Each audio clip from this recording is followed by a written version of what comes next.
छत्रपती शिवाजी महाराज यांच्याबद्दल राज्याचे राज्यपाल भगतसिंह कोश्यारी हे सतत वादग्रस्त वक्तव्य करत आहेत।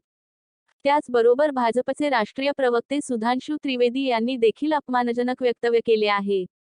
घटनात्मक पदावर असलेल्या व्यक्तीने अशा पद्धतीचे वक्तव्य करणे ही लांछनास्पद बाब आहे। वादग्रस्त वक्तव्य करून संभ्रम निर्माण करण्याची विकृती असल्याचं उघड झाले आहे। याच्या निषेधार्थ सांगलीतील शिवतीर्थावर श्री शिवप्रतिष्ठान युवा हिंदुस्थानच्या वतीने जोरदार निदर्शने करण्यात आली।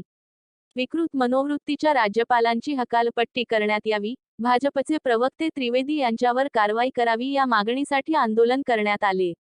यावेळी संतप्त कार्यकर्त्यांनी कोश्यारी आणि त्रिवेदी यांचे पोस्टर फाडून निषेध केला। जोपर्यंत राज्यपालांची हकालपट्टी होत नाही तोपर्यंत आंदोलन करण्याचा इशारा यावेळी नितीन चौगुले यांनी दिला आहे। हिंदुस्थानचे आराध्य दैवत हिंदवी स्वराज्य संस्थापक छत्रपती श्री शिवाजी महाराज यांच्यावर वारंवार अवमानकारक वक्तव्य करणाऱ्या भगतसिंग कोश्यारींचा आम्ही धिक्कार केलाय। अशाच प्रकारच्या प्रवृत्ती या महाराष्ट्रामध्ये वाढलेल्या आहेत, त्या ठेचायची जबाबदारी आमची आहे। आज सुधांशु त्रिवेदी सारखा एक नालायक व्यक्ती सांगतोय की दिल्लीच्या दरबारापुढे छत्रपतींनी माफी मागितली, 6 वेळा माफीची पत्र लिहिली।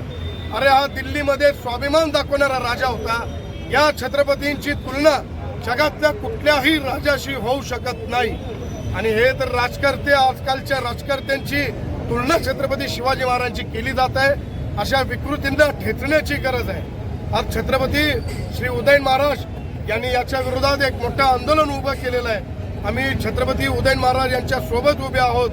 त्यांनी जो निर्धार शिवसन्मानाचा असा नारा देऊन रायगडवरती सगळ्या शिवभक्तांना एकत्र बोलवलेला आहे। या रायगडवरती शिवप्रतिष्ठान युवा हिंदुस्थानचे हजारो सहकारी, हजारो मावळे रायगडवरती आम्ही आज निघालोय आणि छत्रपती उदयन महाराजांना त्या ठिकाणी जाऊन आम्ही समर्थन देणार आहे। त्याचबरोबर सर्वच पक्षांना आवाहन करतो की शिवरायांचा राजकीय वापर कुणी करू नका। आणि जर अवमान होत असताना तुम्ही जर पाहत असाल तर मुळात तुमचा छत्रपतींचं नाव घेण्याचा अधिकार नाही। मी आजपर्यंत ज्यांनी अशा प्रकारची वक्तव्य केली त्यांचा निषेध करतो। भविष्यात त्यांना रस्त्यावरती आणून फटके देण्याची सुद्धा आपण मोठ्या प्रमाणावरती शिवभक्तांचा तयारी आहे। दुसरी गोष्ट, केंद्र सरकारने या संदर्भातला एक कायदा करावा। जे कोणी अशा राष्ट्रपुरुषांचा अवमान करेल त्यांच्यावरती राष्ट्रद्रोहाचे गुन्हे दाखल केले पाहिजेत। अशा प्रकारची आम्ही आज मागणी करतोय।